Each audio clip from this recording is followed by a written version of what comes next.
retrouver en direct de Canal Algérie, mes amis, comme tous les dimanches après-midi. Quel plaisir d'être parmi vous, de partager avec vous en direct de Canal Algérie en ce dimanche. C'est le week-end chez vous, surtout ceux qui nous suivent de l'autre côté de la Méditerranée. Marhaba bikoum ya al-ahbab, et ravi de vous retrouver. Alors pour la première partie de l'émission, comme vous le savez, ce sont toujours des personnalités du monde de la culture et de l'art et du patrimoine que l'on vous propose dans cette émission, comme son nom l'indique. Et aujourd'hui, on a l'honneur et le plaisir de recevoir aussi deux personnalités qui promouvoient aussi l'échange et le partage entre les deux rives de la Méditerranée. Nous avons parmi nous une dame qui nous fait l'honneur d'être là, et il s'agit de Madame l'ambassadeur de la République tchèque. Elle est parmi nous aujourd'hui. Il s'agit de Madame Lenka Pokorná qui est parmi nous. Bonjour, Excellence. Bonjour, merci beaucoup pour m'avoir invité. C'est un plaisir de vous recevoir parmi nous dans notre émission Touahecht Bladi, qui veut dire Mon pays me manque. Voilà, et c'est une émission qui s'adresse à la grande communauté donc algérienne et au monde entier, pour suivre un peu les programmes de la télévision algérienne et connaître l'Algérie à travers cette émission. Et on est vraiment ravis de vous recevoir. Moi aussi, je suis très honorée. Merci beaucoup. Voilà, et parmi nous, bien sûr, celui qui est aussi notre médiateur à travers notamment l'art et la musique universelle. Il s'agit de M. Abdelkader Bouazara, qui est directeur de l'Institut national supérieur de musique, et pas que, tout un parcours d'un grand monsieur de la musique symphonique, et notamment la musique symphonique en Algérie. Il a parcouru les 48 wilayas pour faire découvrir aussi cette belle musique que nous aimons.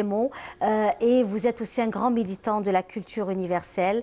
Vous êtes parmi nous aujourd'hui parce qu'il y a aussi un travail qui est en train de se faire, qui est en train de se tisser entre la République tchèque et l'Algérie, et notamment l'Institut de musique que vous dirigez actuellement. Merci d'être là, Monsieur Bouazara. Merci beaucoup. Merci. Vraiment, c'est un plaisir. Alors, bien entendu, comme vous le savez, dans Touahecht Bladi, nous avons toujours une chanson. On commence par une chanson qui dure quelques mois. Le choix, aujourd'hui, c'est le regretté El Hachmi Gerwabi, qui est un grand monsieur de la chanson Chabi, que vous aimez tous, avec une très très belle chanson, Allo Allo. C'est une chanson qui est aussi dédiée à la grande famille de l'immigration, Al Ghorba. Et on se retrouve juste après avec nos invités.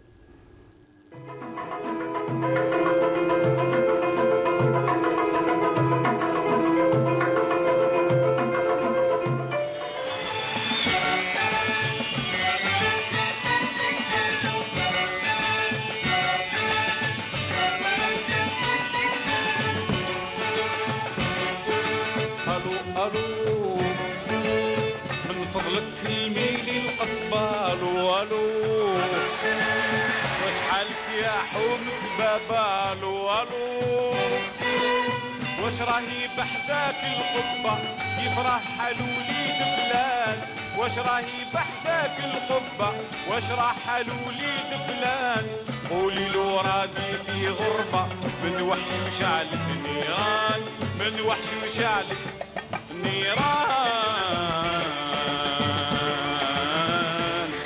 وحداني غريب انا عايش وحداني غريب أنا عايش وحداني غريب يا هاتف ليك العنوان كلمني الوطن الحبيب الحبيب الحبيب كلمني الوطن الحبيب الحبيب الحبيب الجزائر زينة البلدان الجزائر زينة البلدان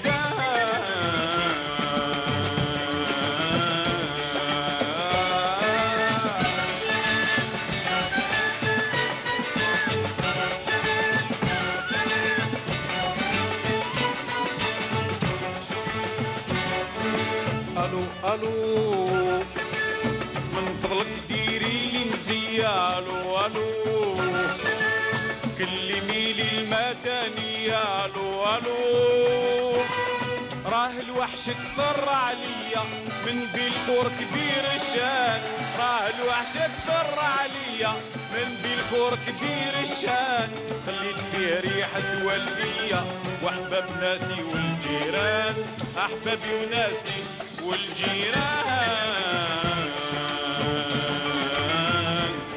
وحداني غريب انا عايش وحداني غريب انا عايش وحداني غريب يا هدت ليك العنوان كلم لي الوطن الحبيب الحبيب الحبيب كلم لي الوطن الحبيب الحبيب الحبيب الجزائر زينة البلدان الجزائر زينة البلدان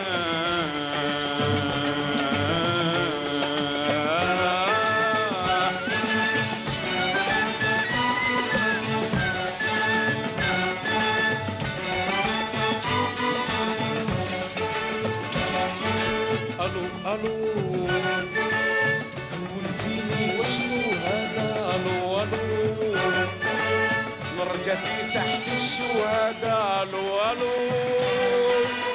لها في التاريخ زيادة وعنده ما قال الفنان لها في التاريخ زيادة وعنده ما قال الفنان وزري عازين القاعدة ومقابلها بلغان مقابلها لغان وحدني غريب انا عايش وحدني غريب انا عايش وحدني غريب يا هات ليك العنوان كلم لي الوطن الحبيب كلم لي الوطن الحبيب الحبيب الحبيب الجزائر زينة البلدان. Voilà, une très très belle chanson que l'on vous offre à vous tous, amis téléspectateurs des quatre coins du monde. Dans notre émission Touachecht Bladi, encore une fois, ravi de vous retrouver. Vous êtes en direct de Canal Algérie. Dans cette émission, à partir de 15h, votre rendez-vous à ne plus rater avec cette émission et nos invités présents. Donc, on le disait tout à l'heure, il s'agit donc de Madame l'ambassadeur de la République tchèque. Elle est parmi nous aujourd'hui. Il s'agit de Madame Lenka Pokorna et de Monsieur Abdelkader Bouazara, qui est directeur de l'Institut national supérieur de musique. Ils sont parmi nous aujourd'hui parce que aussi, il y a tout un travail qui se fait, qui se tisse entre l'Institut de musique ici en Algérie et l'Académie des Arts de Prague, exactement. Donc c'est un travail qui est en train de se faire, de se tisser, et nous savons aussi l'intérêt que porte aussi l'Algérie au travail qui est déjà fait à Prague autour de la formation et de la sortie de pas mal de promos. C'est ce que vous nous disiez, Monsieur Bouazara, la dernière fois. L'intérêt aussi, c'est d'avoir aussi, d'acquérir de l'expérience et échanger nos expériences également. Oui, permettez-moi tout d'abord de saluer tout le public, les téléspectateurs qui suivent cette émission Touachecht Bladi. Je sais ce que dire, le poids de ce titre de cette émission, parce que moi aussi j'ai vécu à l'étranger, je sais ce que Touachecht Bladi. Là on vient d'écouter l'une des chansons les plus connues de Grouabi, dont je l'ai côtoyé, dont on a travaillé ensemble des années, surtout les dernières années de sa vie ici en Algérie. Revenons à notre thème d'aujourd'hui qui est bien sûr le projet de protocole de coopération avec nos amis de l'Académie des Arts de Prague, dont on va signer cette convention, ce protocole d'accord entre l'Académie des Arts de Prague de la République tchèque et bien sûr à la tête la vice-présidente, oui, dont on remercie Madame l'ambassadeur de nous avoir donné l'occasion de faire sa connaissance, Madame Ingeborg, et bien sûr l'Institut national supérieur de musique. Voilà, donc justement une belle expérience. Et vous disiez que vous êtes là depuis déjà pas très longtemps. Depuis seulement 4 mois, je dirais. Ça. Je suis arrivée exactement le 15 septembre voilà, de l'année dernière. Votre arrivée en Algérie, votre présence ici à Alger, dans la capitale, vous n'avez pas encore vu du pays. Mais disons, effectivement, ce que j'ai vu jusque-là, je suis allée à Gardaïa. Oui. Je suis tombée encore plus amoureuse de tapis de Gardaïa parce que là, vraiment, c'est un travail merveilleux. Donc, effectivement, j'ai acheté des tapis de Gardaïa pour la résidence et pour moi-même, que je vais ramener après mon séjour ici à Prague. Oui. Donc ça, j'ai vu, les mozabites, etc., cette culture qui est vraiment particulière. Oui.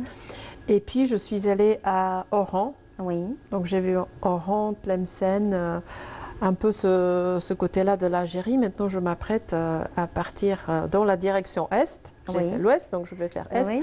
Je vais aller à Constantine parce qu'on aimerait bien, disons, commencer à avoir une belle coopération dans le domaine de l'archéologie avec les universités de Constantine. Parce que notre musée national de Prague qui a été restauré parce que nous avons fêté cette année 100 ans de l'anniversaire de la Tchécoslovaquie, maintenant de la Tchéquie, mais pour nous c'est pareil, il n'y a pas de différence.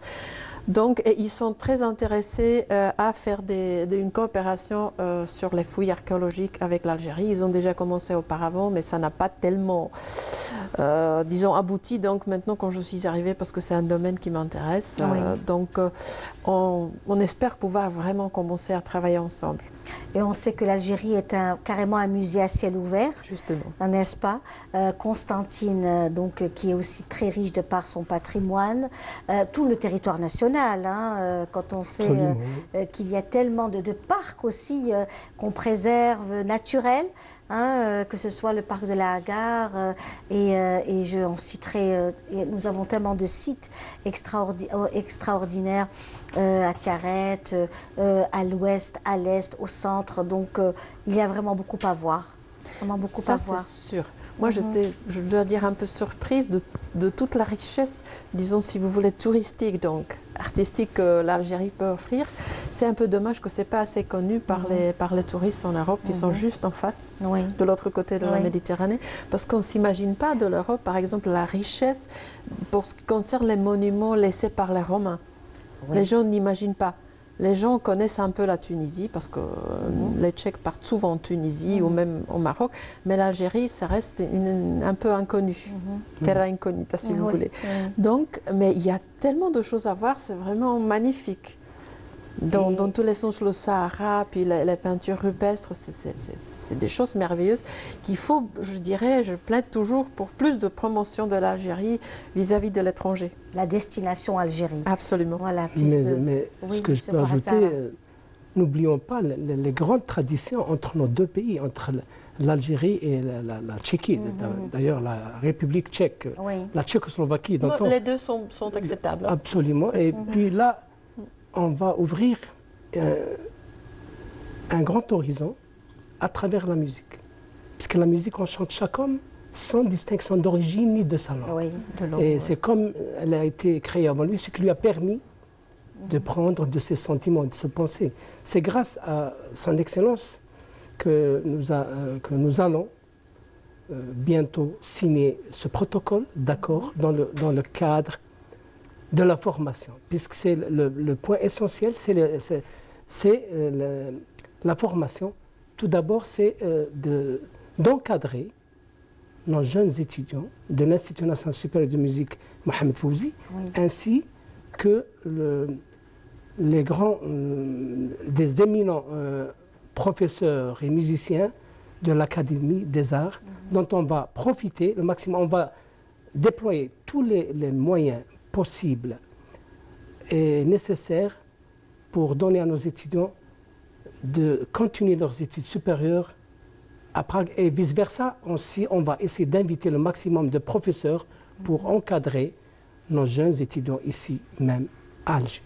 Écoutez, c'est formidable. Alors justement, M. Bouazzara, l'Institut national de musique également forme donc un nombre important donc de musiciens, de chanteurs également dans le chant d'opéra, n'est-ce pas, dans l'orchestration, c'est-à-dire que dans le monde aussi d'être chef d'orchestre, aujourd'hui, il est important. Et puis nous avons aussi ce projet de la rouverture de l'Orchestre national d'Oran. Donc l'Orchestre symphonique national d'Oran qui ouvrira, donc qui s'installera une seconde fois donc le 18 février. Et ça ouvre quand même de belles initiatives. Absolument, puisque nous, si vous permettez, on va profiter de l'expérience de cette grande école. C'est une référence pour nous, pour nos étudiants, de suivre des études, comme vous dites, la direction d'orchestre. On a besoin de beaucoup de chefs d'orchestre chez nous en Algérie. On aura besoin aussi de chefs de chœur, de direction de chœur, de compositeurs, d'arrangeurs. Tout cela, on va essayer de on va dire, recevoir d'ici quelques mois ou bien d'ici l'année prochaine, Inch'Allah bien sûr, avec nos amis de l'Académie des Arts de Prague. Oui, alors l'INSM aujourd'hui, l'Institut de musique, organise aussi des rencontres intramuros à l'intérieur de l'INSM et ce serait bien qu'on puisse médiatiser un maximum ce qui se fait à l'intérieur de cet institut parce que c'est aussi de belles opportunités. Absolument, puisque oui. Là, aujourd'hui, l'INSM a changé de visage. C'est ça. Puisqu'on vient de rentrer, d'entamer un nouveau système, le système LMD, dont l'Académie des Arts de Prague l'utilise depuis des années et des années. Nous, on va profiter de ça. Et je dois féliciter nos jeunes étudiants, puisque c'est l'année 2019 est une année fructueuse, puisqu'on a signé pas mal de conventions avec d'autres pays, et là, avec nos amis de Prague, qui ont, comme je venais de dire, c'est une référence. On va donner le maximum, tous les moyens, pour donner l'occasion à nos étudiants d'abord de se perfectionner, de faire des études approfondies, des études supérieures telles que le master, le doctorat. On va sortir aussi de cette lettre L qui est la licence, surtout avec nos amis de cette grande école, de cette grande institution qui est l'Académie des Arts. Et de quelle Académie des Arts? Alors, il y a donc cette Académie aussi des Arts, et en discutant également avec la vice-rectrice de l'université, de l'Académie des Arts de Prague, qui me disait que les enfants, pratiquement, presque à leur naissance, ils ont presque un instrument de musique entre les mains, une façon de parler bien entendu. Voilà, donc dès qu'on est dans un système éducatif, l'enfant est pris en charge et la musique est présente. C'est ce que nous sommes en train de faire ici chez nous également, puisqu'il y a aussi des concerts de musique, des concerts éducatifs qui se font en collaboration avec le ministère de l'Éducation nationale et l'Opéra d'Alger avec M. Amin Roueder, qui aussi organise des rencontres avec les enfants pour leur expliquer et leur apprendre la musique classique universelle notamment. Donc oui, on a effectivement un système qui, je pense, que fonctionne très très bien.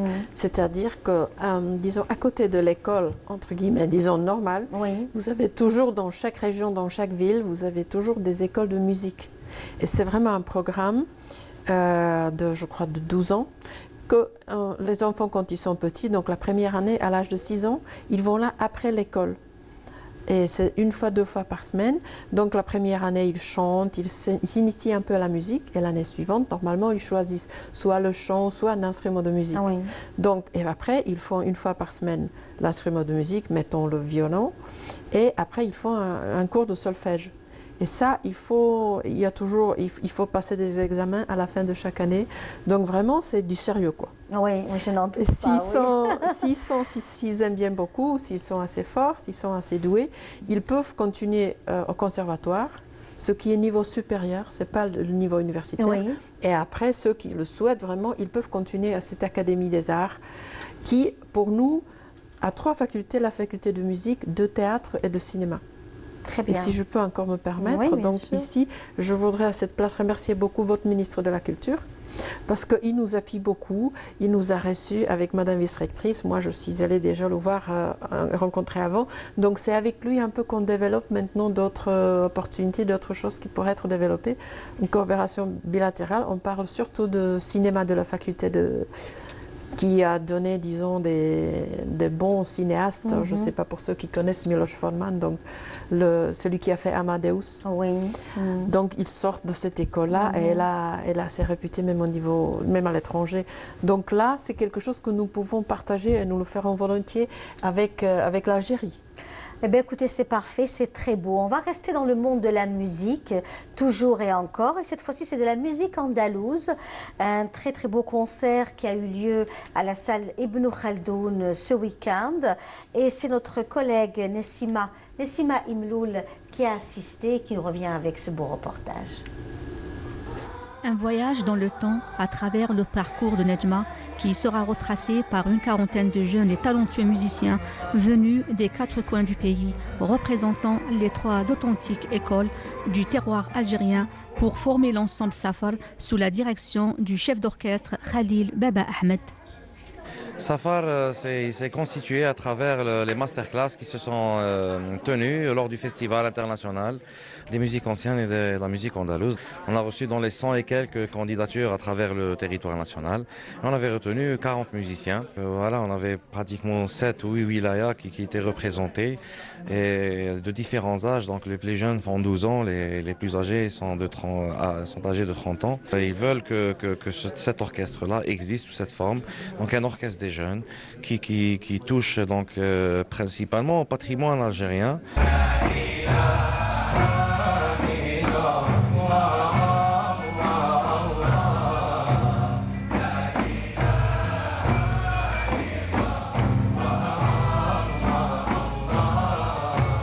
Je me suis chargée de la rédaction du scénario de Nedjma. Donc le scénario lui-même raconte l'histoire d'une jeune demoiselle qui est partie donc, à la poursuite de son rêve. Donc durant son cursus universitaire, elle a voyagé à travers différentes régions algériennes. Elle a donc pris connaissance des différentes traditions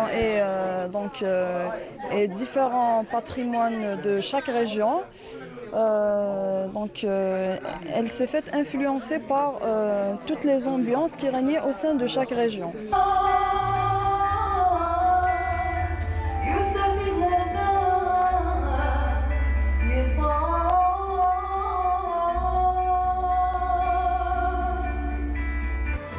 Mon étoile, un spectacle qui aura émerveillé le grand public.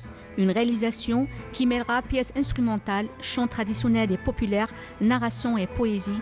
Une djaoula entreprise par Nedjma qui nous fera découvrir la beauté de l'art et de la littérature à travers la musique. J'ai 12 ans, je joue du violon. Alors, nous Mon étoile, plusieurs thèmes, Malouf, Kabyle, Chabi, plusieurs trucs. En fait, on n'est porté ni sur la nouba, ni sur la musique andalouse en particulier, ni sur la musique, enfin le renati. Les jeunes, ils se sont vraiment exprimés. Ils m'ont dit, voilà, on veut faire de la musique algérienne.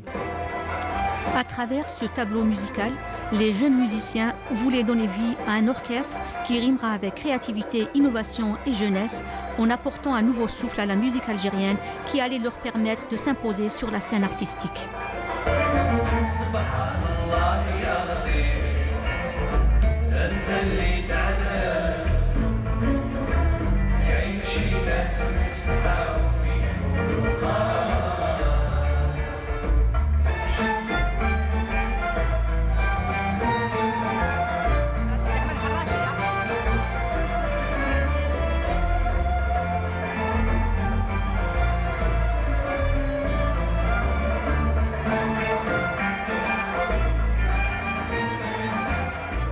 Voilà un très beau reportage, hein, beaucoup de fraîcheur dans cette belle initiative. Absolument. Également. Hein, c'est une belle initiative à encourager, oui. Puisqu'il y a une volonté politique de développer le style musical de tout genre, non seulement l'universel, l'académique, mais aussi tous les styles, ce qu'on vient d'écouter là, vraiment à encourager. Vous savez qu'il y a dans plusieurs villes, il y a des écoles de formation musicale, ce qu'on appelle des instituts régionaux. Oui. C'est pour cela qu'il y a le soutien direct de Monsieur le ministre de la Culture, qui est d'abord, nous a soutenus nous-mêmes lors de la visite de Madame Ingeborg, qui est la vice-rectrice de l'Académie des Arts. Mais maintenant, on peut sillonner le pays où on trouve beaucoup d'écoles de la musique d'une manière générale, soit andalouse, soit universelle, soit académique. Et ça, ce qu'il faut faire pour les années qui viennent, on va, j'espère, trouver dans chaque ville un grand orchestre, non seulement symphonique, mais aussi dans ce genre musical qui est de notre terroir, de notre tradition. Que dans les communes, par exemple, on puisse avoir un espace où les enfants puissent jouer, c'est ce que nous disait, donc puissent jouer d'un instrument de musique et pourquoi pas rêver. C'est ce qu'on, si vous permettez, l'Institut national supérieur de musique, déjà en une année et quelques, on a pu visiter 6 villes. On a commencé par Bouira et non pas par Alger. La deuxième était Alger. La troisième, c'était Béjaïa. On a décentralisé les activités de l'Institut et aussi pour permettre aux jeunes étudiants de venir s'inscrire à l'Institut national supérieur de musique pour faire des études supérieures. Après Béjaïa, c'était Mostaganem, lors de la signature d'un protocole d'accord avec l'université. Et c'est une première. C'est un événement où on a signé maintenant, on a un partenariat avec l'université de Mostaganem. Oui. Après Mostaganem, on a eu l'occasion d'aller à Boumerdes. Et à la dernière sortie des étudiants de l'INSM, c'était avec la grande chorale Morehouse College d'Atlanta, américaine. Voilà, qui était vraiment une expérience extraordinaire. J'espère on va la faire avec nos amis de Prague. Vont venir, nous, on a proposé de ramener de jeunes étudiants de l'académie et de faire cette fusion avec nos étudiants de l'Institut national supérieur de musique. Une belle expérience aussi. Très belle expérience, n'est-ce pas? Excellence, que ce que votre on va essayer de tout faire pour vous aider parce que je dois dire que j'apprécie beaucoup le courage de M. Bouazzara. Déjà pour ah oui, il a tout un parcours, hein, pour le festival. Mais moi, ce que je connais déjà, c'est l'Institut et puis le Festival de la musique symphonique. Et je pense que pour un pays qui n'a pas une telle tradition de la musique classique, il faut beaucoup de courage. Donc vraiment, chapeau. Merci. Et aujourd'hui, lui et à tous ses collaborateurs. Il y a un public connaisseur, un public qui apprécie énormément donc ces concerts de musique classique universelle, puisque maintenant il y en a au moins un par mois au niveau de l'Opéra d'Alger. Et ça, c'est quand même important de le signaler. Et il y a un public vraiment connaisseur, où quasiment il n'y a vraiment pas de place, hein, où se mettre, où il n'y a pas de place, vraiment, je vous le dis. L'Opéra d'Alger ne suffit plus.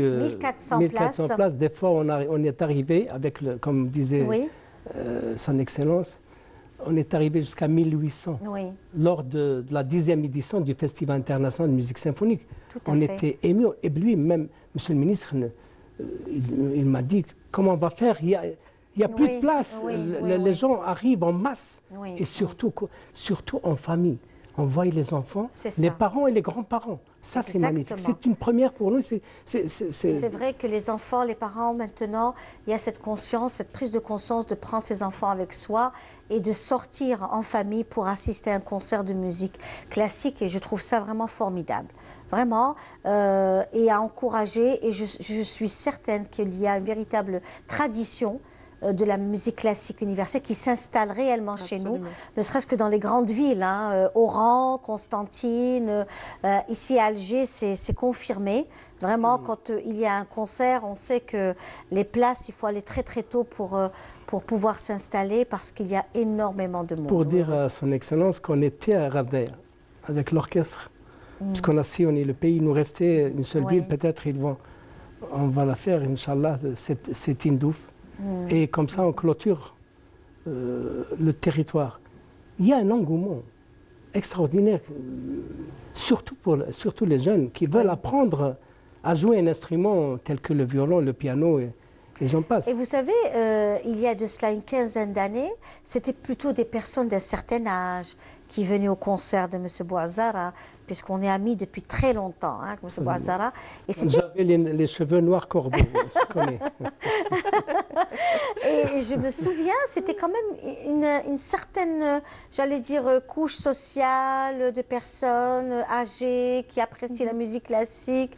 Mais là, maintenant, il y a une toute autre population, très hétéroclite, et beaucoup de jeunes. Vraiment, et ça c'est vraiment encourageant et ça fait chaud au cœur parce que très souvent il y a cette inquiétude de l'éloignement des jeunes de la musique classique ou du chant d'opéra, et là la chorale aussi qui est de plus en plus performante. On vient de créer une petite chorale mais efficace, avec une jeune chef de chœur, Wiham Ahmoud Ben Amr, et ce jeune talentueux chef d'orchestre qu'on veut à tout prix, on va mettre tous les moyens pour les encourager, non seulement ces deux personnes, mais aussi les autres qui veulent étudier de la composition, les arrangements, aussi de grands violonistes, dont on va passer dans quelques minutes, là, à 16h, à la chaîne 3, dans cette grande émission, l'Académie des Arts, avec nos étudiants qui vont jouer quelques airs de la musique universelle et un peu de la musique algérienne, bien sûr. Eh bien, écoutez, c'est parfait, c'est parfait.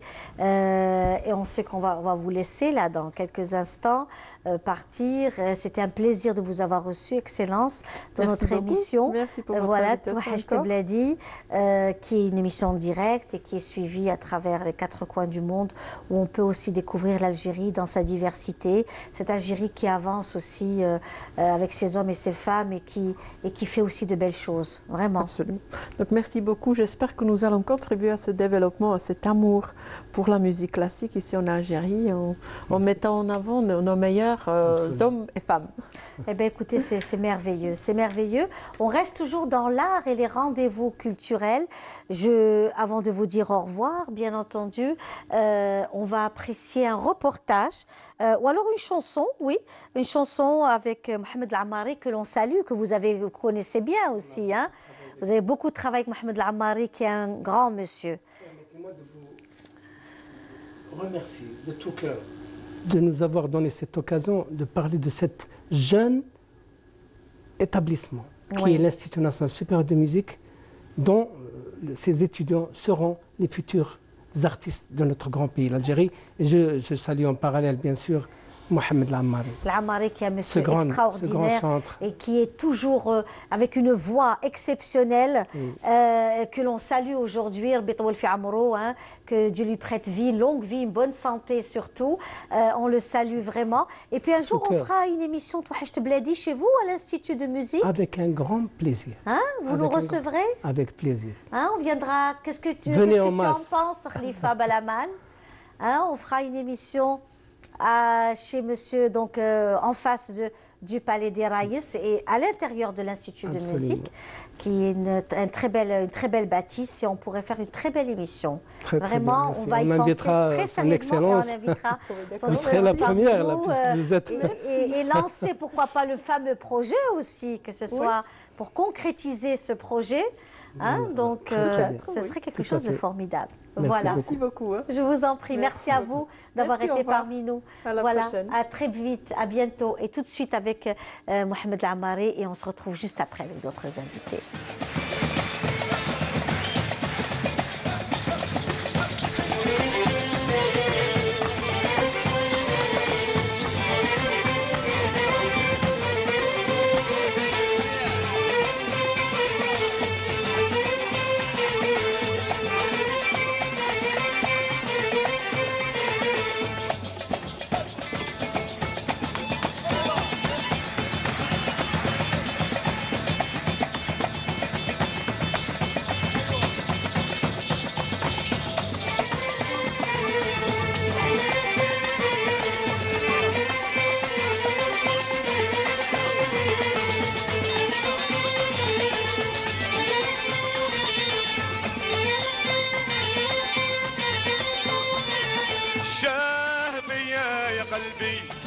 انت اللي بغيت، انت اللي لعبت بحبي وعملتك بغيت.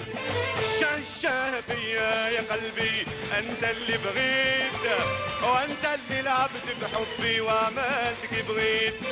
قالوا لك مغيارة، قالوا لك نكارة نكارة، قالوا لك مغيارة، قالوا لك نكارة نكارة. ما سمعت للكلام وداك الغرام، ما سمعت للكلام وداك الغرام. الشاه الشاه شاه.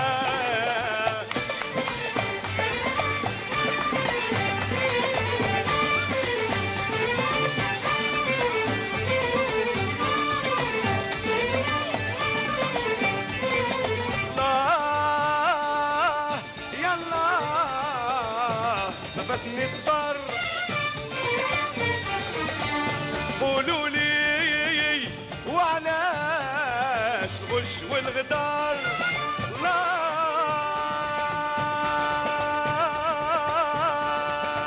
يلا ما فاتني صبر، قولوا لي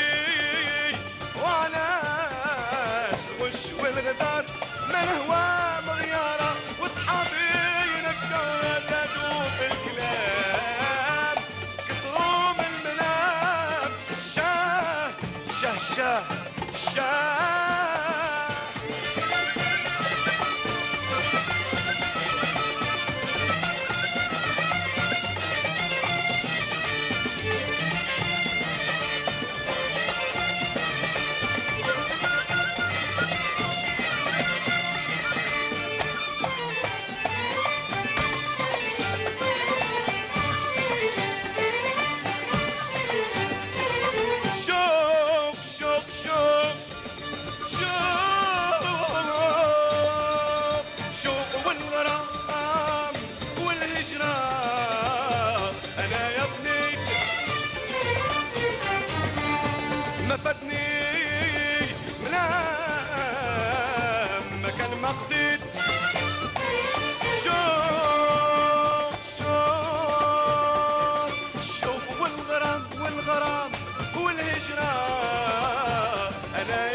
ما قضيت تبعت المغيارة وشبابي رح صار قلبي على الدوام حياة وأحلام شاه شاه شاه شاه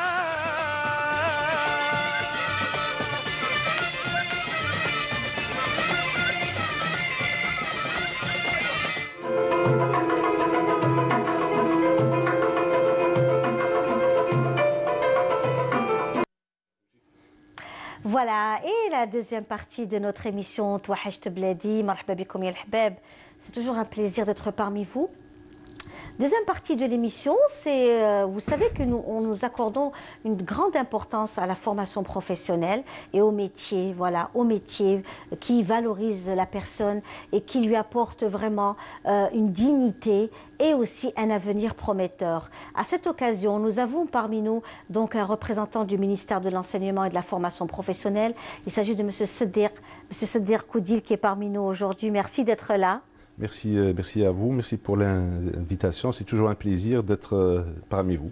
Vraiment, donc vous savez que l'émission Touahcht Bladi sollicite très souvent le ministère de l'Enseignement et de la Formation professionnelle pour notamment nous donner des informations concernant les formations, les préinscriptions, les inscriptions, la rentrée. Là, la rentrée, c'est pour bientôt. C'est pour bientôt, c'est pour le 24 de ce mois, donc il va coïncider avec la nationalisation des hydrocarbures. Donc ça va être le 23.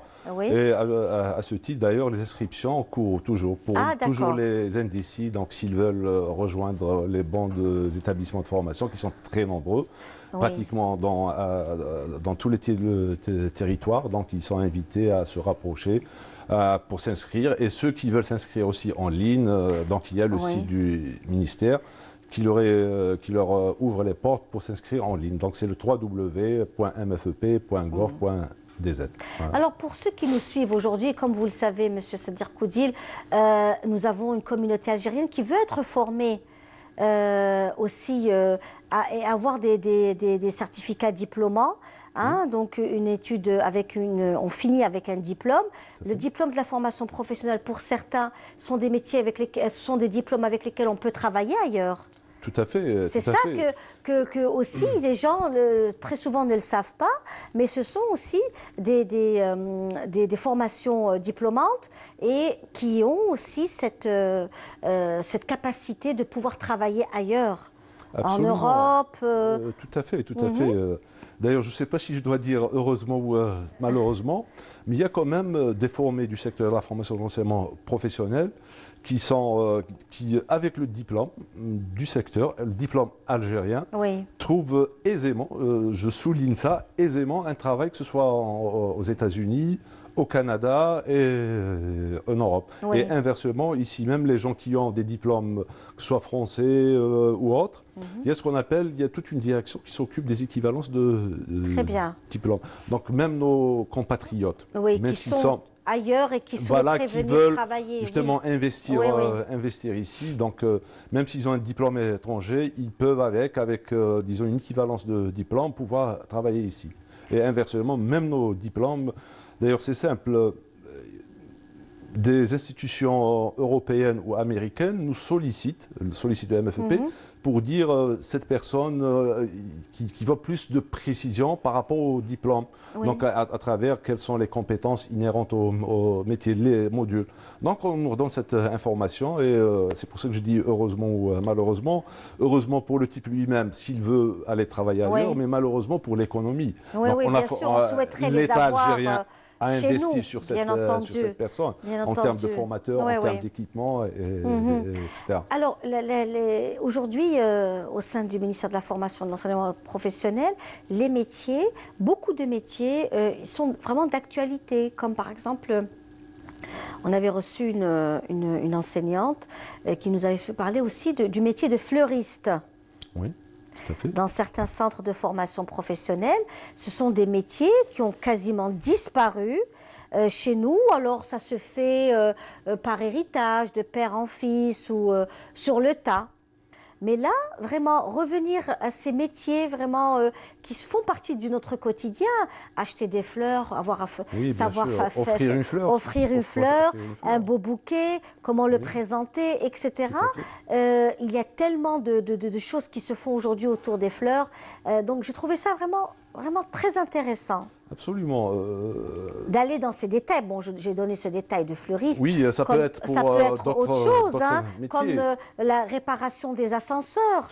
Comme nous savons aujourd'hui, avec toutes ces cités à travers tout le territoire national, telles que les cités ADL par exemple ou autres, où l'ascenseur est de rigueur, parce que ce sont des étages jusqu'à plus de 12 étages. Donc réparer l'ascenseur, vraiment, le maintenir aussi, voilà. Maintenir, il ne faut pas attendre qu'il ne s'en vende pas. Donc voilà, il y a de la maintenance, comme on dit, préventive qui doit être faite. Justement, c'est paradoxal. Paradoxal pourquoi? Des fois, on se pose la question, est-ce que réellement, il n'y a pas assez de communication pour dire aux gens, voilà, il y a un certain nombre de métiers, encore faut-il choisir la formation. Choisir la formation, c'est simple, vous tapez le www.mfep.gov, vous allez, par rapport à la rentrée du 24 février, il y a quand même toute une offre de formation. Il y a plus exactement 398 spécialités qui sont offertes pour la rentrée de février. Sachant que la rentrée de septembre 2018, il y a plus de 420. Pour dire, je ne sais pas si c'est culturel dans le sens où les gens ne s'intéressent pas beaucoup à l'aspect formation, alors que, j'ai envie de dire, l'opportunité, pour ne pas diminuer d'un autre secteur, l'opportunité de trouver un emploi, de créer sa propre micro-entreprise est aussi important que de rester dehors à ne rien faire. Donc c'est pour ça que j'encourage les jeunes à se rapprocher des établissements du secteur de la formation professionnelle.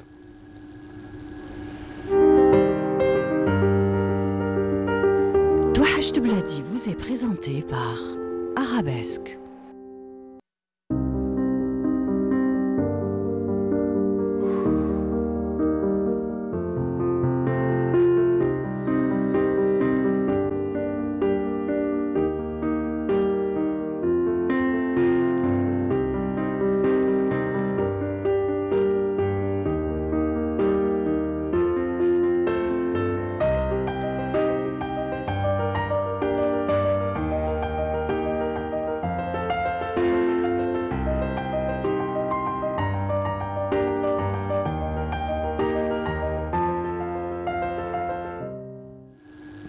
Et voilà, de retour dans notre émission Touhachte Bladi avec notre invité de la deuxième partie de l'émission. Il s'agit de M. Koudil Siddiq, cadre au ministère de l'Enseignement et de la Formation professionnelle.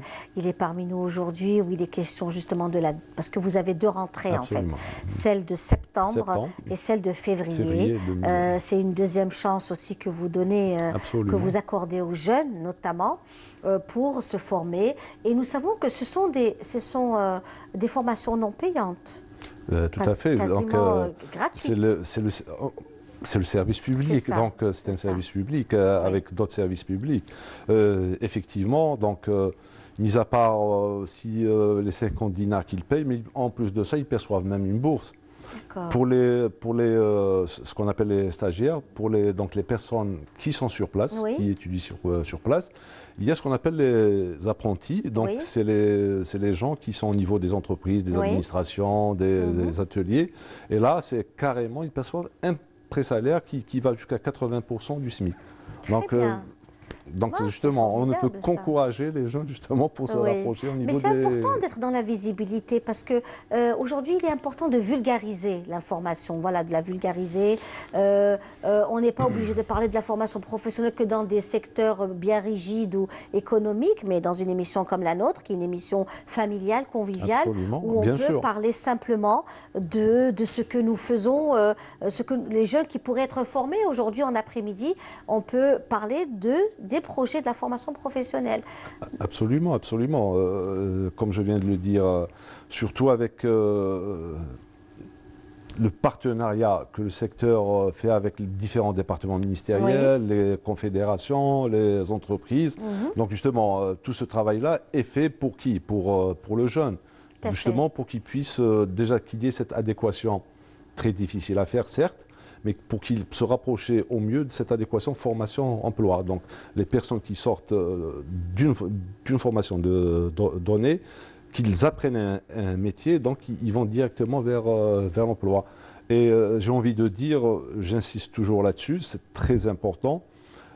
Il y a les chiffres de 2017 qui nous viennent du ministère du Travail, de la Sécurité sociale et qui sont frappants. Les jeunes issus diplômés qui viennent du secteur de la formation professionnelle donc décrochent un emploi, ceux qui sont au niveau de l'année, 82% dans les 6 mois de leur dépôt trouvent un emploi. Encore plus par rapport à certains dispositifs d'aide à l'insertion à travers l'ANSEJ. 60% des porteurs de projets, c'est des porteurs de projets issus du secteur de la formation professionnelle. Donc pourquoi ne pas choisir, disons, d'autant plus que c'est des formations courtes, c'est des formations pratiques. J'en suis témoin, il y a des équipements assez importants qui sont mis à leur disposition, à la disposition des jeunes. Donc il suffit de frapper à la porte. À la bonne porte. À la bonne porte. Voilà. Toutes les portes sont bonnes. Absolument, absolument. Et puis même les directeurs et les directrices des instituts et des centres de formation professionnelle que je salue, qui travaillent d'arrache-pied, qui croient en ce qu'elles font. Et ça, c'est formidable, franchement, parce que moi, je découvre pas mal de personnes très, très intéressantes au sein de ce ministère. J'ai envie de dire aussi, saluer, disons, le pilier central qui est le formateur. Moi, juste pour ne citer qu'un exemple, moi j'ai été frappé, j'avais les larmes aux yeux. Je me suis déplacé en mission de travail vers un établissement au niveau d'Alger, le Kouba 4 chemins, donc destiné pour une catégorie particulière, voilà, 4 chemins. Donc c'est pour les handicapés physiques. Mais j'ai vu quand même, heureusement qu'il y a cet amour du métier des profs. Comment, donc c'est simple, ils font leur métier avec amour envers une population. Donc il y a cette symbiose entre l'élève et l'enseignant. J'étais vraiment ravi de voir ça. Et voir qu'il y a quand même des personnes qui aiment leur métier et qui le transmettent, disons, à toute la population. Pour dire aussi que le secteur de la formation d'enseignement professionnel, il est ouvert à toutes les catégories socio-professionnelles, y compris ceux qui sont au milieu carcéral. Oui, le milieu carcéral également. On avait fait aussi un travail il y a très longtemps. Hein.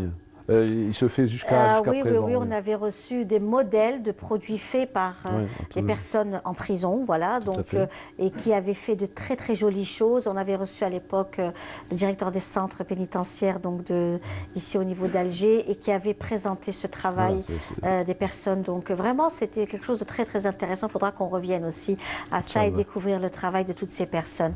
Et donc aujourd'hui, cette rentrée, elle sera avec quelle est l'image et l'idée que l'on a pour cette nouvelle rentrée? Est-ce qu'il va y avoir de nouvelles disciplines ou ce sera pratiquement les mêmes? Moi, j'ai envie de dire aussi que... Parce que je sais que vous êtes toujours dans l'innovation. Oui, absolument. Il y a toujours du nouveau chez vous. Et comme nous sommes un secteur accompagnateur, donc il est accompagnateur, certes, il fait partie du système éducatif, mais moi, j'ai surtout envie de dire qu'il appartient aussi au secteur économique. Pourquoi? Parce qu'on est là justement pour aider, accompagner le secteur économique à se développer du mieux qu'il peut. Et pour ce faire, justement, il doit y avoir cette symbiose. C'est pour ça qu'en 2018, il y a eu un document référentiel, qui est un document qui qui en quelque sorte qui répertorie tous les besoins en formation toutes les conventions qui ont pu se faire. Donc c'est un nouveau document de l'édition 2018. Donc il a été déjà mis en œuvre à la rentrée de septembre 2018. Cette rentrée d'ailleurs qui a vu pratiquement 24 nouvelles spécialités qui ont été ouvertes pour la première fois, donc nouvellement inscrites dans ce document. Et il y a 3 autres qui par rapport à la rentrée de février 2019, qui vont aussi ouvrir. Je citerai le cas, peut-être parce que j'y ai travaillé, et ça montre un petit peu le fruit d'un travail qui a été fait pendant 2 années sur les métiers du patrimoine.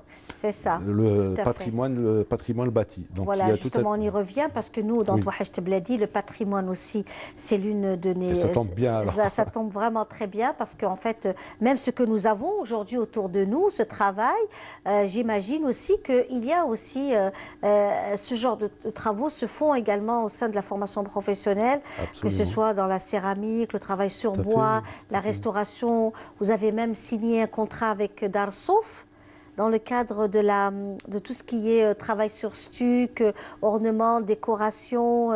Et là, je pense que c'est aussi un point très important. Point très important. Et aussi, là, il a une petite histoire qui remonte aux années 2000. À travers déjà, avec les services de la Wilaya d'Alger, l'Institut spécialisé de Kouba, spécialisé dans le bâtiment. Donc il y a eu 2 grandes opérations qui se sont faites. Il y a eu 2 groupes de stagiaires qui ont été formés, donc pratiquement 2 groupes de 20. Donc sur la restauration des sites et monuments. Donc c'est vers 2000-2003. Donc c'est une formation qui a été couronnée de succès. Donc il y a eu tout le travail pratique s'est fait au niveau de certains, disons, quartiers, la Casbah, le Bastion 23, la Citadelle. Voilà. Donc il y a toutes les activités pratiques se sont faites au niveau de cette... pour le BTS de restauration des sites et monuments. Aussi, vous avez cité certains, si j'ose dire, petits métiers comme la céramique, la ferronnerie. C'est vrai qu'on formait, disons, dans des métiers bien distincts. Mais il y a eu aussi prise en charge de plus de 70 jeunes qui ont déjà eu un diplôme, un CAP, dans des filières de l'artisanat et même dans le bâtiment. Ils leur ont rajouté la particularité liée à la restauration. Donc c'est un travail qui a été fait dans les années 2000. Oui, mais ce qu'il est encore plus, ça fait 2 années de cela. Donc il y a eu tout un programme d'appui à la protection et à la valorisation du patrimoine culturel à Algérie. Donc c'est un projet entre le ministère de la Formation, le ministère de la Culture, dans une activité liée à l'aspect formation. Justement, qui a été chargé en premier lieu, donc c'est un cofinancé avec l'Union européenne. Donc ce travail a commencé, ce qui est très bien, par une étude. Donc l'étude pour, quelque sorte, décrire le secteur de la restauration du patrimoine bâti, où est-ce qu'il en est. Il en ressort à travers cette étude, donc un besoin criant sur 2 grands profils. Ce n'est pas les seuls, mais 2 grands profils sortent d'une manière très frappante. L'un, c'est la conduite de chantier de restauration, donc à niveau BTS. Et le deuxième, ce qu'on appelle communément le maçon du patrimoine. Donc, chose précise, claire, voilà, il y a 2 métiers dont on a besoin.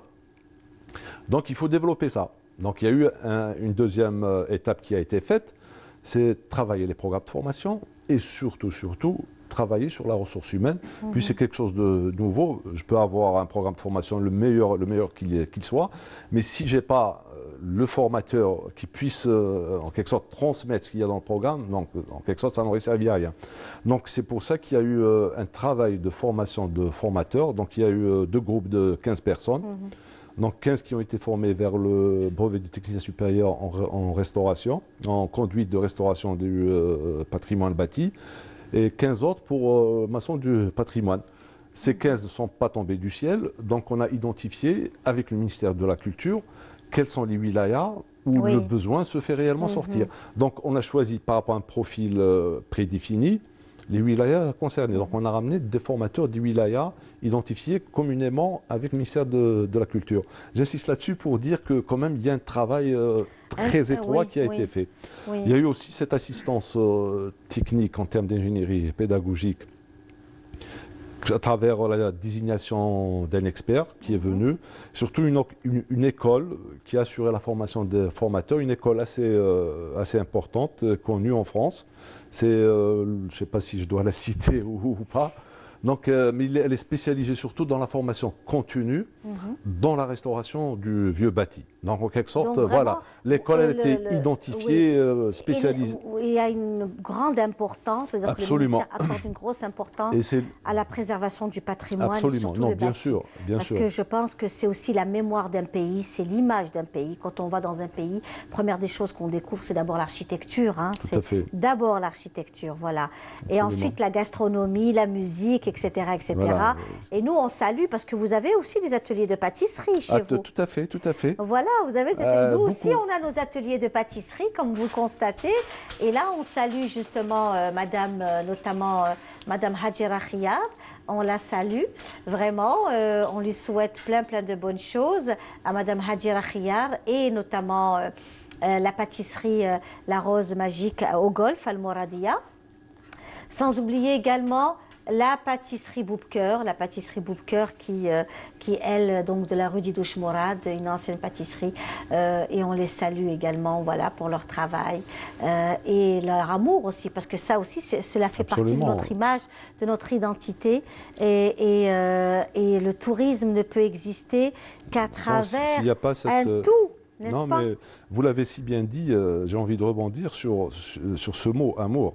Donc, il faut que tout ce qu'on peut entreprendre, il faut qu'on le fasse, que ce soit le formateur et la personne qui vient pour apprendre, et plus tard la personne qui vient faire les gâteaux. Si quelqu'un ne le fait pas par amour, je doute qu'ils seront réussis. Voilà.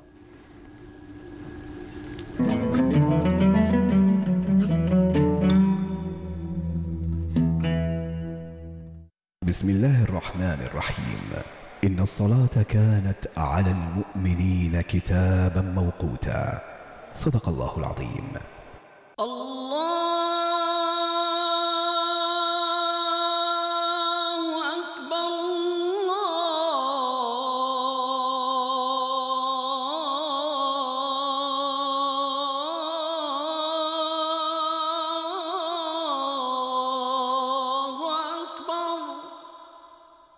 أشهد أن لا إله إلا الله أشهد أن لا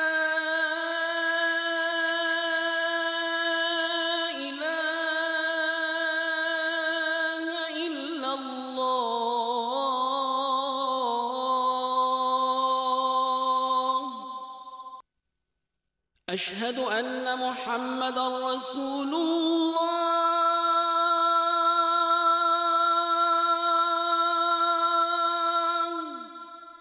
أشهد أن محمدًا رسول الله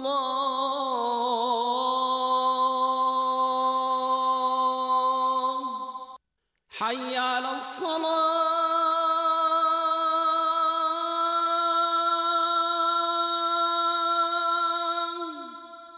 حي على الصلاة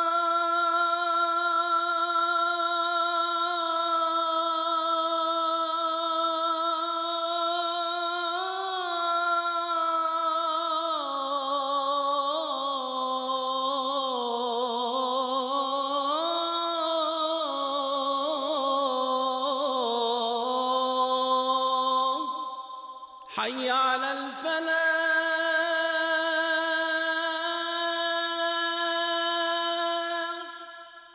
حي على الفلاح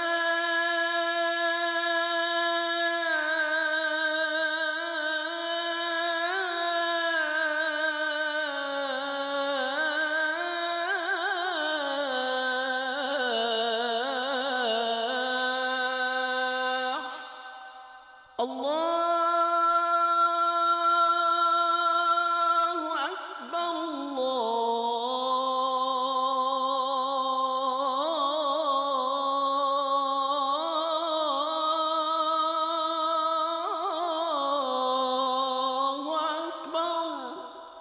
اللهم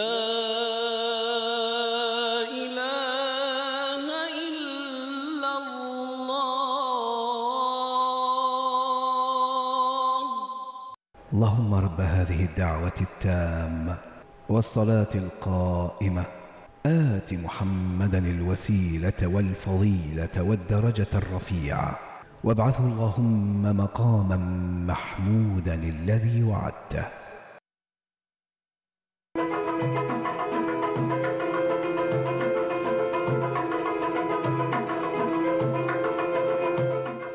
Et avec nous, Monsieur Koudil Seddiq, donc du ministère de l'Enseignement et de la Formation professionnelle. Il est parmi nous aujourd'hui. On échange, on a beaucoup échangé autour de la formation professionnelle et notamment la formation et la préservation du patrimoine matériel, c'est-à-dire du bâti, de l'architecture, des constructions, de tout ce que nous avons comme construction, comme monument à préserver, à protéger. Absolument. Donc vous formez dans ce cadre-là des jeunes qui sont dans la restauration. Absolument. Voilà. Et là, je pense que c'est aussi vraiment très très important. Nous savons, comme on l'avait dit tout à l'heure avec nos invités de tout à l'heure, l'Algérie est un musée à ciel ouvert. Nous avons de très très beaux palais. Nous avons aussi des sites archéologiques extraordinaires. Donc nous avons aussi besoin de bras qualifiés. Je pense que les bras existent. C'est vrai que, je ne sais pas, peut-être qu'on ne vulgarise pas assez, mais alors je vois certains pays voisins, ça fait des fois mal au cœur avec le petit qu'ils ont. Ils en font tout un... Alors que la diversité qu'on a... Et la richesse surtout. Voilà, cette richesse, elle est diversifiée. Donc voilà, on en trouve de tout. On trouve de tout. On a parlé dernièrement du plus vieux truc en termes d'humanité. Ils ont trouvé... Absolument, voilà, tout à fait. Donc nous sommes dans un pays... toute une histoire et une grande richesse donc, autour de l'histoire de l'humanité. Voilà. Absolument. En tout cas, M. Koudil, merci d'avoir été parmi nous aujourd'hui. Merci à vous. C'est un plaisir d'être parmi vous, dans une ambiance très familiale. Et, voilà, vraiment... on salue votre famille qui vous suit du Canada, de Paris. Je tiens à saluer mon frère, qu'on appelle Mahman. Ses enfants, donc un salut d'ici, d'Alger. Je salue aussi mon frère Hakim qui est en France à Lyon. Donc un très grand salut pour lui, sa femme, pour mon frère et toutes les personnes qui me connaissent. Voilà. Et ceux du Canada aussi. Oui, surtout ceux du Canada qui sont très loin. On les salue, on les embrasse depuis le studio de Canal Algérie, Touhacht Bledi. Voilà. Merci en tout cas, bravo M. Koudil pour tout ce que vous faites. Merci à vous. Et on espère vous avoir encore une fois parmi nous parce que c'est important de nous donner une visibilité sur les formations. Je viendrai toujours avec un très grand plaisir et avec amour aussi. Merci beaucoup. Merci monsieur Koudil. Et nous, on va donc apprécier encore de belles choses, cette fois-ci au niveau de la galerie Yasmine, une exposition de Madame Zohra Sella El Hachid avec Mouna Nawal Hamoudi. Merci beaucoup. Merci. À la galerie Yasmine, des œuvres révèlent et interpellent. Signées par l'artiste peintre Zohra Hachid Sellael. Sonorité africaine, c'est l'intitulé de son exposition. Voilà plus d'une année qu'elle prépare cet événement qui se décline en exposition itinérante.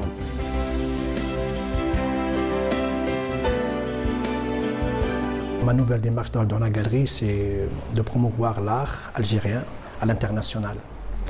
Et c'est pour cela que j'ai signé des conventions de partenariat. Le prochain départ dans 2 mois, c'est-à-dire le mois de mars, le mois prochain, à Paris. Et on va continuer cette aventure avec Zohra dans un autre pays, c'est la Tunisie, notre cher et frère voisin. Et après la Tunisie, ça sera à Madrid. Et juste après Madrid, on clôturera cette exposition dans l'année 2019 sûrement, dans mon nouveau centre des arts qui va ouvrir ses portes normalement dans 3 ou 4 mois à Oran. Acrylique, pastel et outils de travail en main, elle laisse libre cours à sa créativité, et ce, sur un nouveau support. J'ai trouvé ça tout à fait par hasard. J'avais un panneau de Forex imprimé, hein, c'était des écritures qu'il y avait dessus, et je me suis amusée à peindre dessus, et je me suis dit, tiens, voilà une matière qui donne un rendu un peu spécial quand même. J'ai essayé, ça m'a beaucoup plu. Au gré de son inspiration et de ses coups de cœur, Zohra extériorise ses sentiments et états d'âme. Fascinée par le Grand Sud algérien, elle reste très attachée aux peintures et gravures rupestres. Entre le passé et le présent, vision et réflexion sont en bonne communion. Un récit vers l'imaginaire, un devoir de mémoire, dans des œuvres aux dimensions profondément humaines.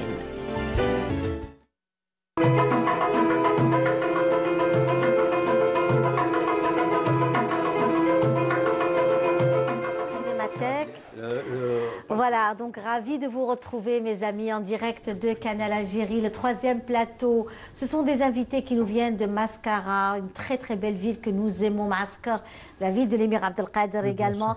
Et vous avez aussi donc l'association Abdelkader également qui s'intitule Abdelkader également. Culturelle. Abdelkader, tout à fait. Vous êtes parmi nous, Monsieur le Korti. Bonjour. Bonjour Linda. C'est un plaisir de vous recevoir. Et Monsieur Abdelhamid Moussaddaq, marhaba. Marhaba bik, madame. Merci pour l'invitation. Vous avez créé ce fameux ciné-club qui existe depuis déjà très longtemps, Monsieur le Korti. Depuis combien d'années? Pratiquement la fin 87, donc si on compte 2019, on entre dans la 32e année. 32 ans. 32 ans pratiquement, donc vous pouvez imaginer, 32 ans, c'est pas évident hein, de le faire, de créer une association au sein duquel l'association s'est créée autour du ciné-club. C'est ça. C'est le ciné-club qui a créé l'association. Tout à fait. Alors nous, on s'est connus il y a de ça quelques années, hein, n'est-ce pas? À plus même. Hein, probablement. Voilà, via les réseaux sociaux. Et puis j'ai vu le Colisée. Donc c'est le cinéma Saada. Saada, c'est l'ancien nom, c'est le Colisée. C'est ça, oui, tout à fait. Donc le Colisée, moi c'est comme ça que je vous ai connu. Et je me suis dit, oh mais c'est intéressant qu'il y ait un ciné-club, qu'il y ait des choses qui se font autour du ciné-club à Mascara, etc. Et j'ai pu rentrer en contact avec vous. Et depuis, voilà, on est souvent en contact par rapport à vos rendez-vous culturels que vous donnez donc à Mascara, notamment les week-ends. Exactement. Hein? Donc vous êtes au centre-ville de Mascara. Le cinéma Saada, ex le Colisée, se trouve exactement au centre-ville de la ville de Mascara.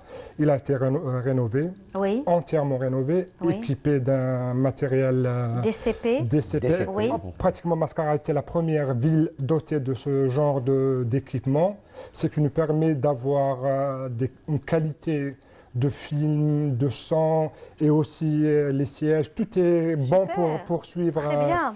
Et voilà, Cinéma Saada se trouve exactement au centre-ville de la ville de Mascara. Et c'est pour cette raison que je voulais absolument que vous soyez parmi nous, parce que dans Touahecht Bladi, c'est une émission qui est assez donc ouverte à toutes les activités positives de ce pays.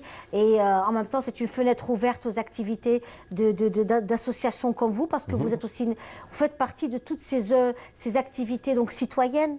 Hein, vous donnez de votre temps pour les gens de Mascara, pour votre ville.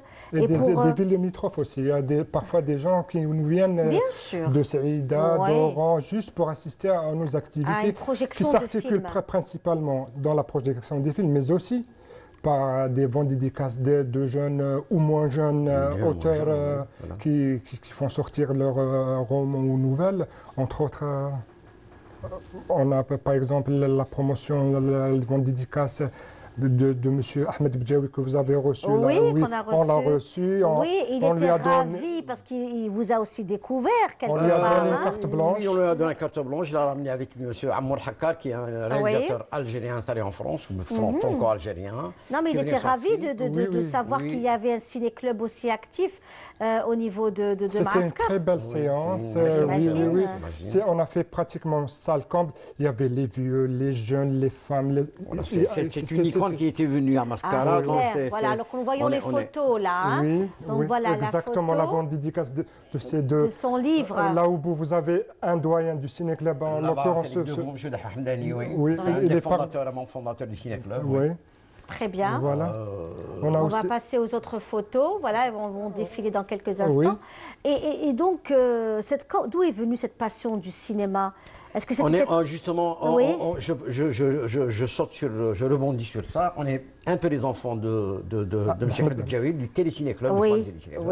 Donc j'avais 14, 15 ans, 16 ans quand je suis sur sa fameuse émission, le Téléciné Club. Et puis aussi, on est les enfants qu'il ne faut pas oublier. On est redevables aux anciens ciné-clubs qui fleurissaient dans le pays, qui essaimaient dans le pays. Il y avait une tradition de ciné-club à travers l'Algérie.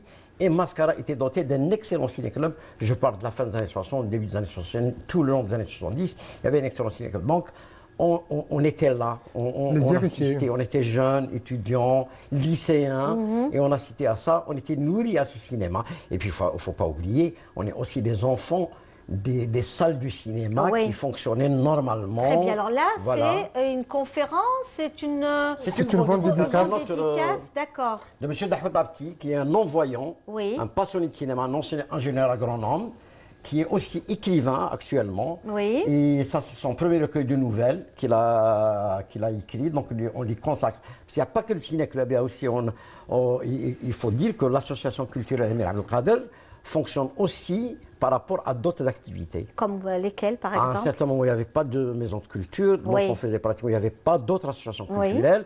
On faisait des petits concerts, des concerts musicaux, on faisait des dédicaces, des conférences, des tables rondes. Et puis le fait que d'autres associations aient été créées autour de ce genre-là, on s'est spécialisé dans le ciné-club. Mais ça n'empêche pas que de temps à autre, on fait des concerts. Et voilà notre cher Yasmine Chouir, bien sûr, notre collègue. Elle et son père, ils sont venus à Mascara pour la projection de son père aussi.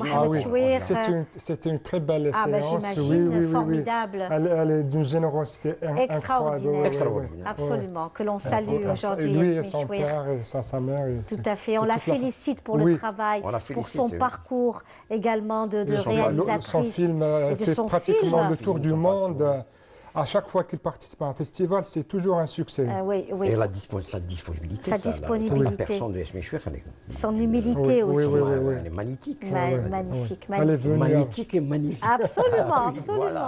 On la salue, on l'embrasse bien fort. Vraiment.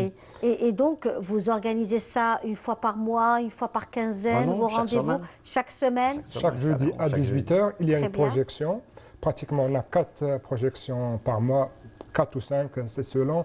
On essaye de diversifier le programme suivant et les goûts et les événements cinématographiques. Par exemple, on passe un classique, un film national, un nouveau film récent qui a obtenu des Oscars ou des Césars. Qui a fait le buzz. Qui a fait le buzz, exactement. Et un documentaire. Alors, quelle est la population que vous recevez? Est-ce que c'est une population plutôt masculine, féminine, mixte, jeune, moins jeune? Alors là, bon, notre population, c'est en particulier l'audience qui est là-bas, elle est surtout composée de gens qui ont connu le cinéma, qui ont déjà connu les salles de cinéma. Donc. Et puis le deuxième point d'achoppement, c'est la langue. Il ne faut pas oublier que le cinéma, en particulier ici, ce qu'on passe comme le patrimoine universel du cinéma, il est parlant en anglais, en français. Peu de films en arabe, parlons en arabe. Donc on a cette difficulté justement, on a trouvé depuis 2 ans, grâce à Hamid, au site internet, on essaye de passer les films qui sont étrangers, on les passe sous-titrés. Sous-titrés en arabe. Parce qu'il y a des gens, des jeunes qui viennent, qui demandent à l'avance, est-ce que le film est sous-titré? S'il n'est pas sous-titré, ils partent. Donc il y a cette jonction, le problème linguistique. Alors voilà, nous voyons aussi que c'est quand même assez diversifié.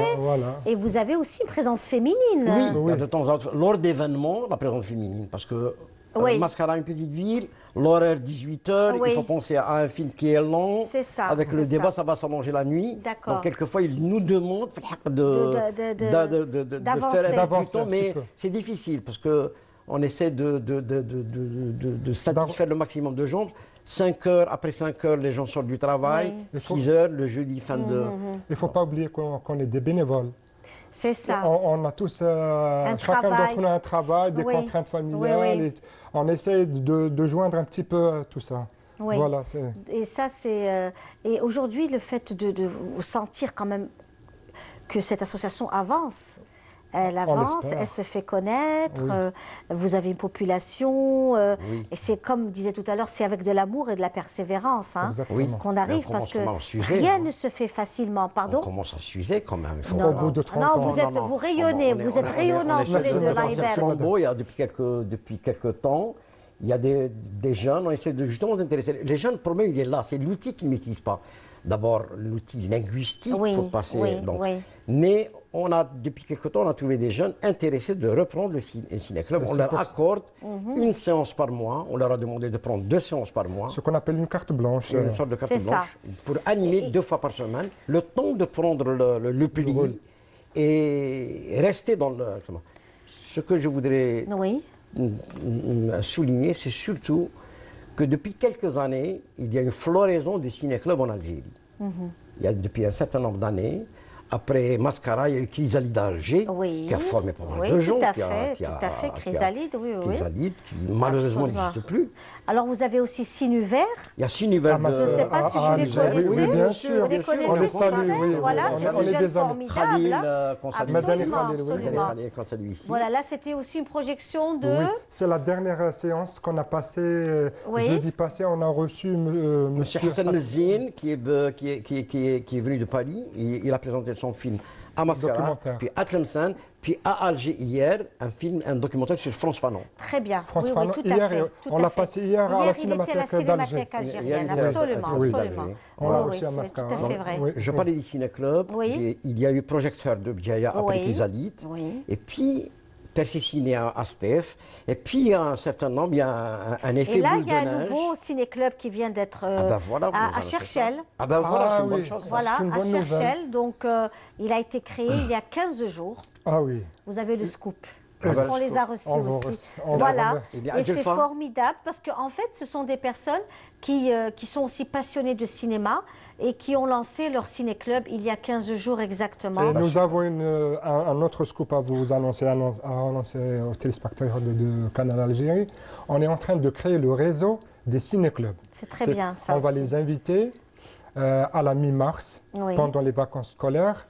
Bon, il y a à peu près une dizaine de ciné-clubs en activité.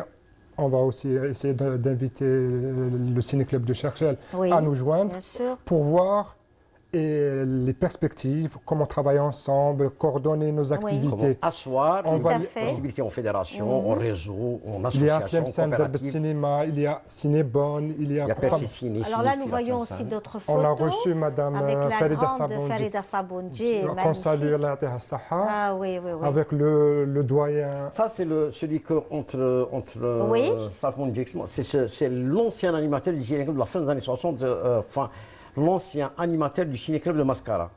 D'accord. Il était directeur du port de Mostaganem. Et le jour on salue ici Mohamed Tahar. Alors on l'invite de temps à autre à nous présenter. Il nous a présenté déjà 2 reprises des films. Et il vit entre Barcelone et Mostaganem, mais il vient de temps à autre à Mascara. En tout cas, il a vraiment le look espagnol. Hein. Le jour où on l'a reçu, Madame Sabondji, on a fait salle comble. On est allé faire une sortie en plein air. C'est quoi le succès? C'est comme lorsqu'on a fait la sortie avec Madame Sabondji, dans un douar perdu, dans les montagnes de Mascara, des jeunes, des moins jeunes, de 6, 15, 20 ans, se sont courus vers Madame Sabondji, ils ont voulu l'embrasser. C'est ça, malgré la différence d'âge. On l'a reconnu dans les petits recoins de... C'est ça qui fait que... Voilà. Juste, je voulais préciser une chose. Mon ami Hamid a dit qu'il y a une prochaine réunion des ciné-clubs. Il y a eu une première réunion qui a été faite en marge des rencontres cinématographiques de Bdjaya en septembre passé.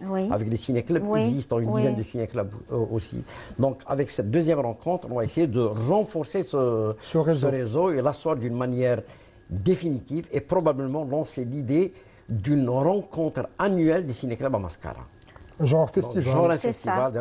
Comme ce qui se fait à Béjaïa. Exactement. Comme ce qui se fait à Béjaïa, avec peut-être une autre formule. On essaie de en mars, avril, on étudie. Et on étudie une sorte de concept pour pérenniser un festival, disons, le fait qu'on soit le plus ancien ciné-club, on bien sûr, ça c'est entre guillemets légitimité, je le dis tout en toute modestie. Non, mais parce que c'est important de réunir. Quand on est ancien, on réunit. Voilà. C'est comme le frère aîné ou la sœur aînée, c'est eux qui réunissent, ou nos grands-parents, voilà.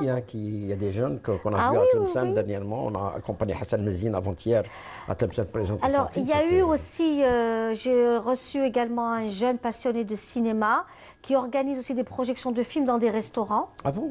Oui, dans des restaurants, ici à Alger, à partir de 22 h les week-ends. Le fait qu'ils n'ont pas accès aux grandes salles de cinéma et qu'ils aient envie de voir des films. Donc, c'est sur les réseaux sociaux, ils se donnent rendez-vous dans un espace bien précis au centre d'Alger, dans un restaurant qui leur a... C'est pas le sous-marin, non? Non. Qui leur accueille, qui les accueille aussi dans cet espace. Et il leur offre cette possibilité de pouvoir projeter des films.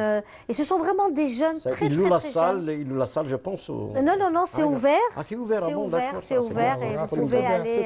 Ça fait toujours plaisir. Vraiment, vous voyez, donc nos jeunes aussi s'organisent. Ils ont des idées surtout. Ils ont des idées et avec leurs moyens, les réseaux sociaux et ils profitent bien des nouvelles technologies aussi. Ils profitent vraiment bien des réseaux sociaux, de YouTube. Il y a quand même un effet. Les réseaux sociaux aident beaucoup. Il y a un effet boule de neige. Eh bien, on s'est connus via les réseaux sociaux.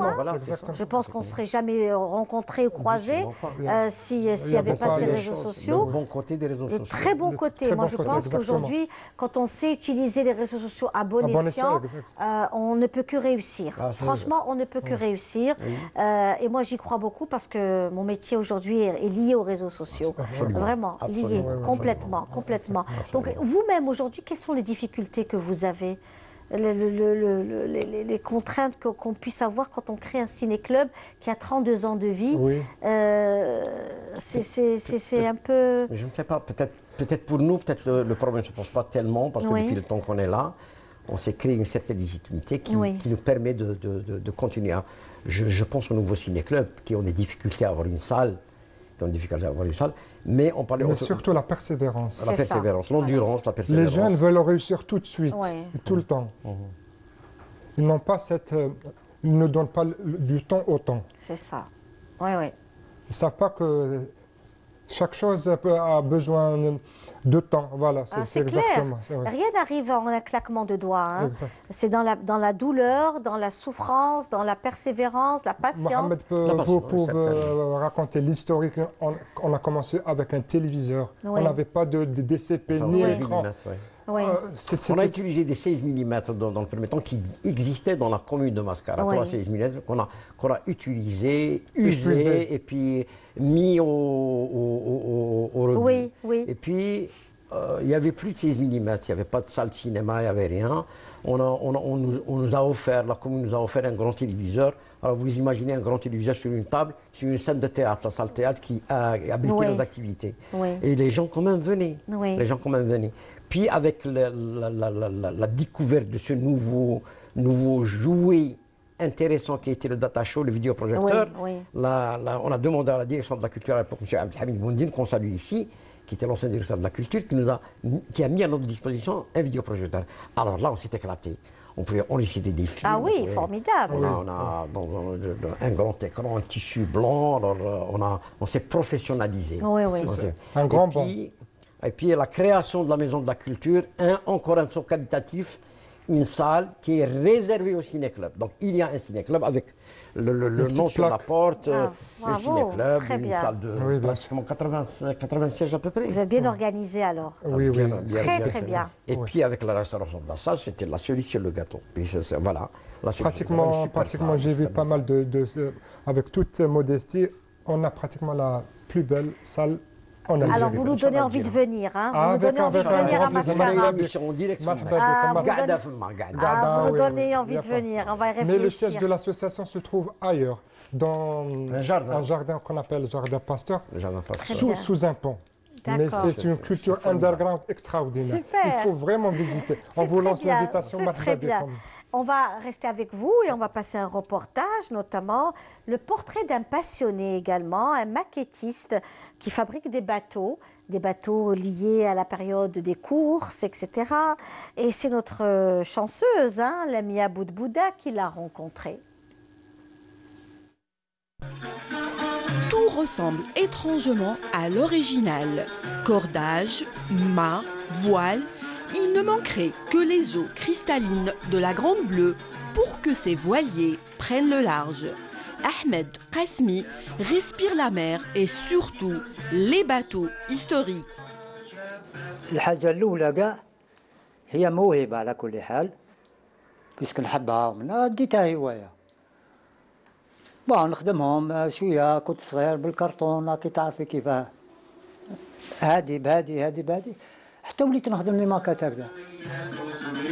Ahmed vit au rythme des détails. Une à une, il assemble les pièces de son voilier Haroun al-Rachid pour reconstituer ses modèles réduits au plus près des originaux. أنا نجيبهم لي زارشي كامل داك نروح لقسنطينة نروح لعنابة نروح لي ميزيا ندخل بريزونتي روحي من هنايا يعاونوني يعطيولي. Le maquettiste fait lui-même le montage de ses modèles selon des techniques bien précises. Il patine le bois et teinte les voiles pour leur donner cet aspect vieilli pour plus d'authenticité. ان باطو كيكون كومبليكي وبلي ديتاي هذاك هو الشارم تاعي اللي نحب نخدمه ونحب نكسر راسي معاه سيرتو في لي ديتاي انا نبازي بزاف على لي ديتاي. Aujourd'hui, son rêve est de voir ses maquettes devenir des passeurs de mémoire. أنا والله نتمنى يكونوا هادو ما يكونوش عندي هنايا خاطر هنا إذا قعدوا هنا ما كاش يشوفهم فهمتي كيف. أنا ماذا بيا يكونوا في الفنادق الكبار باش ندعموا السياحة تاعنا. المتاحف كي تجينا ديليغاسيون من برا فهمتي كيف يشوفوا عندنا تاريخ كبير احنا تاريخنا يهضروا عليها وين تروح يهضروا عليها عظيم فهمتي كيف.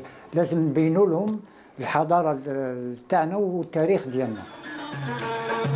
Il est temps de laisser Ahmed Qasmi poursuivre ce passionnel travail des bateaux, mais aussi qui raconte l'histoire d'un homme fabuleux.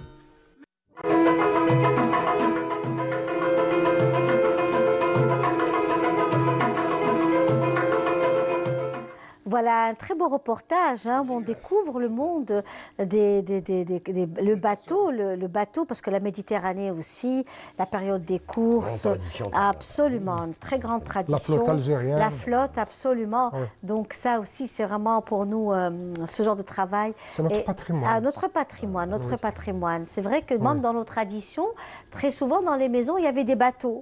Toutes les maisons. En décoration, il y avait des bateaux. Voilà.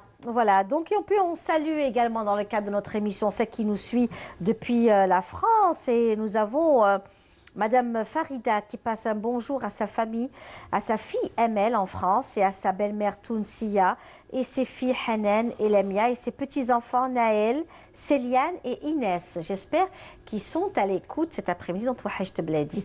Voilà, en tous les cas, hein, merci d'avoir été parmi nous. C'était un plaisir de vous recevoir. Hein, Monsieur le Curti, d'avoir été parmi nous aujourd'hui. Monsieur Mohamed, Monsieur Abdelhamid Moussaddaq, d'avoir été également parmi nous aujourd'hui. C'était un plaisir. L'association Emir Abdelkader. Son culturel, Emir Abdelkader de Mascara. Vous êtes venu de Mascara. Et pour nous, c'est vraiment très important dans notre émission Touhajt Bladi de recevoir à chaque fois des artistes, des gens qui font de belles choses à travers le territoire national et qui puissent être parmi nous dans cette émission pour parler de ce qu'ils font. Voilà, on vous invite et vous êtes les bienvenus. Merci d'avoir été parmi nous. Merci aux téléspectateurs et aux amis qui nous ont accompagnés pendant toutes ces années à pérenniser le ciné-club parce que sans les amis, sans Mourad Kadhmifi, sans Daho, sans Hamid qui est... Bien sûr. Tous les on ne fait rien seul. Rien ne peut se faire seul. C'est un travail d'équipe parce que chaque année je me dis c'est la dernière, mais il dit non, on reste, il ne faut pas laisser ça, c'est devenu une sorte de patrimoine à Mascara, on va le laisser. Donc voilà, donc on remercie tout le monde, on remercie l'équipe technique aussi. Je vous remercie madame et je profite pour saluer tous les membres du ciné-club de Mascara et aussi les téléspectateurs de Canal Algérie qui vous suivent de France. C'est des amis Je les embrasse. Eh bien, on les salue, nous aussi, vraiment. Oui. On les salue. Nous, pratiquement, on arrive à la fin de cette émission. Oui, le temps passe très vite hein, quand on est en bonne compagnie, notamment avec vous, amis téléspectateurs, et avec nos invités. C'était un plaisir. On se dit au revoir. Hein. On se donne rendez-vous dimanche prochain pour un autre numéro de Touhajt Bladi. Tahalaouna fil Jazair. Wassalamu alaikum.